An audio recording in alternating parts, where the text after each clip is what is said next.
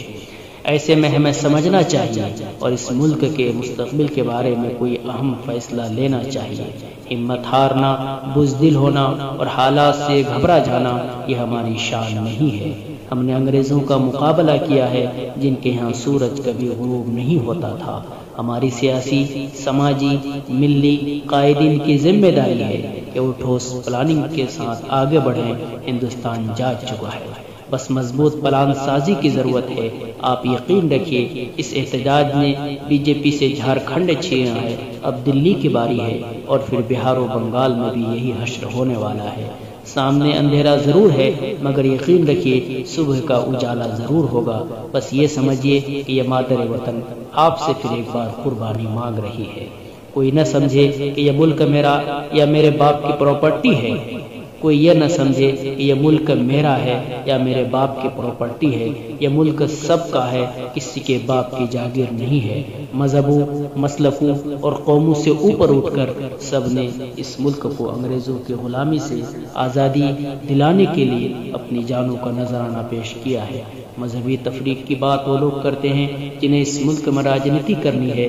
مجاہد آزادی امام الہند کے خطاب سے مشہور مولانا ابوالکلام آزاد رحمۃ اللہ علیہ کا یہ بیان تو بہت مشہور ہے۔ وہ فرماتے تھے، اگر آسمان سے کوئی فرشتہ اتر کر آئے اور یہ کہے کہ ہندوستان کو آزادی مل سکتی ہے بشرطے کہ ہندو مسلم اتحاد سے دستبردار ہو جائے، تو میں ہندوستان کی آزادی سے دستبردار ہو جاؤں گا، لیکن ہندو مسلم اتحاد سے دستبردار ہونا پسند نہیں کروں گا۔ یہ ملک ہمارا ہے، اس لیے اس کی حفاظت کرنا بھی ہمارا آئینی، ایمانی، فطری اور جمہوری حق ہے۔ اب وقت آ گیا ہے کہ آپ بھی جاگیں، ہم بھی جاگیں اور سب مل کر یہ آواز لگائیں کہ بھلے ہی آپ نے اپنی طاقت کے بل بوتے پر اس سیاہ قانون کو بہت ہی آسانی سے پاس کرا لیا ہے، مگر یہ سچ ہے کہ یہ قانون آئین کے خلاف ہے، سنویدھان کے خلاف ہے، اس لیے تمہیں واپس لینا ہی ہوگا۔ فدائی ملت حضرت مولانا سید اسد مدنی رحمۃ اللہ علیہ نے جمعیت علماء ہند کے پلیٹ فارم سے ملک و ملت بچاؤ تحریک چلائی تھی، جو اس وقت بہت زیادہ کامیاب اور بااثر ثابت ہوئی تھی۔ لوگوں نے پوچھا کہ اپنی اس تحریک میں ملک کو پہلے کیوں ذکر کیا، ملت کو کیوں نہیں؟ انہوں نے جواب دیا کہ جب ملک ہی محفوظ نہیں رہے گا تو ہم اور آپ کیسے رہیں گے؟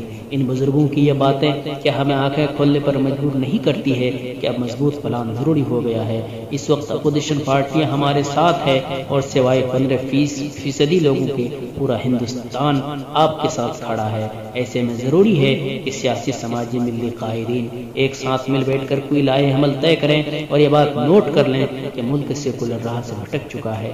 اسے پرانی پٹری پر واپس لانے کی جو بھی شکل ممکن ہو اس کو کرنے میں بالکل بھی پیچھے نہ ہٹیں، مگر یہ کھیل اتنا آسان بھی نہیں ہے لیکن ناممکن بھی نہیں ہے۔